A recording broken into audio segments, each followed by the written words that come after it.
Assalamualaikum warahmatullahi wabarakatuh. Nama saya Naswa Syakira binti Abdul Razak. Nombor metrik T202010109345. Tajuk saya iaitu perbandingan epistemologi antara rasionalisme dengan empirisme. Pengenalan.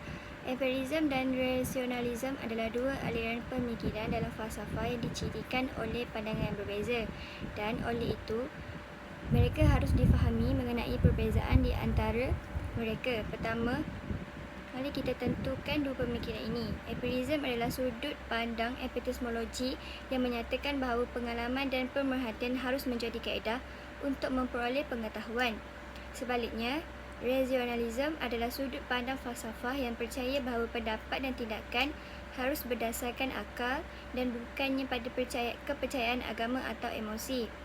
Perbezaan utama antara dua sudut pandang falsafah adalah seperti berikut.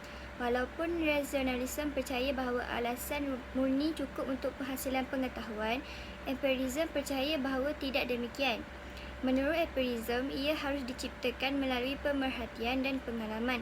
Melalui artikel ini, mari kita mengkaji perbezaan antara dua pemikiran falsafah sambil memperoleh pemahaman yang komprehensif tentang setiap sudut pandangan. Apa itu empirisme? Kata empirikalisme berasal dari kata Yunani empirisko yang bermaksud pengalaman. Manusia memperoleh pengetahuan melalui pengalamannya, dan pengalaman dimaksudkan ialah pengalaman panca indera. Dengan panca indera, manusia dapat melihat suatu fizikal yang semata-mata walaupun masih sangat sederhana. Setiap panca indera manusia mempunyai keistimewaannya tersendiri. Hal ini menyebabkan pengetahuan panca indera berbeza mengikut sensibiliti organ-organ tertentu. Yang kedua, menurut Ahmad Syadali, empirisme diambil daripada bahasa Yunani empria yang bermaksud mencuba-cuba atau pengalaman. Aliran ini menekankan peranan pengalaman dalam memperoleh pengetahuan dan mengecilkan peranan akal. Penganut empirisme yang berpandangan bahawa pengalaman merupakan sumber pengetahuan bagi manusia dan mengatasi akal fikiran manusia itu sendiri. Tanpa pengalaman, manusia tidak memiliki kemampuan untuk memberi gambaran tertentu.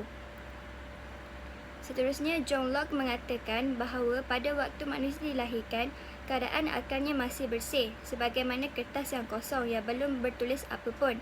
Pengetahuan muncul ketika panca indera manusia menimba pengalaman dengan cara melihat dan mengamati pelbagai kejadian dalam kehidupan. Kertas tersebut mulai dicoret dengan pelbagai pengalaman panca indera.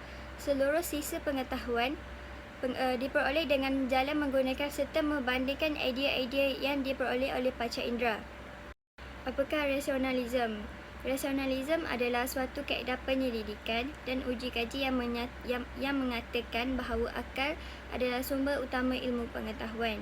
Bertentangan dengan empirisme, secara teorinya ia menafikan pengalaman panca indera sebagai sumber pengetahuan. Konsep utama yang menjadi pegangan ini ialah kepercayaan terhadap kemampuan dan autoriti akal fikiran untuk menyikap ilmu dan kebenaran. Rasionalisme mengukur bahawa daya intelek yang wujud secara semula jadi di dalam badan manusia mampu mencari dan menanggapi kebenaran. Rasionalisme menganggap akal sebagai sumber tertinggi untuk mendapatkan kebenaran dan mencapai segala ilmu pengetahuan. Rasionalisme yang berasaskan nilai-nilai saintifik menolak adanya wahyu dan adanya mukjizat kerana dianggap tidak logik. Ukuran sama ada sesuatu itu saintifik atau tidak juga terletak pada sama ada ia logik ataupun tidak. Rasionalisme telah menguasai tamadun Yunani sehinggalah kepada zaman Hellenisme. Di antara aliran moden yang berpraksi kepada rasionalisme ialah aliran idealisme yang dipelopori oleh Spinoza pada tahun 1632 hingga 1677 dan Leibniz pada tahun 1646 hingga 1716. Tokoh lain yang mengembangkan rasionalisme ialah Descartes pada tahun 1596 hinggalah 1716. Edward de Bono dalam bukunya Thinking Causes yang menyatakan bahawa logik ialah satu cara menjana maklumat daripada suatu keadaan. Maklumat yang hendak dijana ialah suatu yang benar dan diterima akal. Kebiasaannya, tokoh-tokoh yang mengembangkan rasionalisme mereka digelar sebagai seorang idealis. Seterusnya, pembandingan antara empirism dengan rasionalism. Definisi bagi empirism dan rasionalism. Empirism adalah suatu pandangan epistemologi yang menyatakan bahawa pengalaman dan pemerhatian harus menjadi kaedah untuk memperoleh pengetahuan.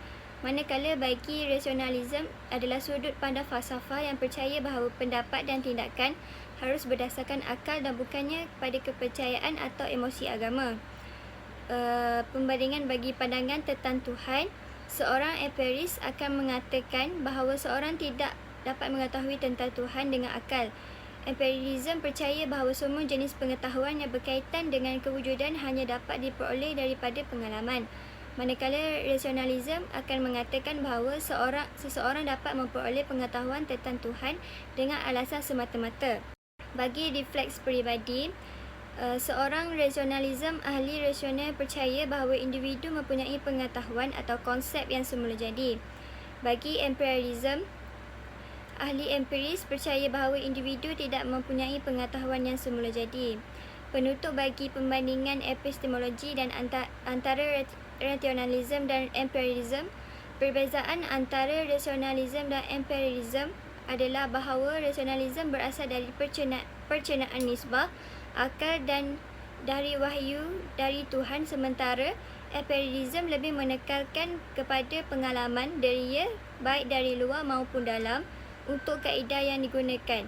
Rasionalism adalah skeptisisme dan empirisme adalah kaedah pemerhatian dengan instrumen pengetahuan di antaranya.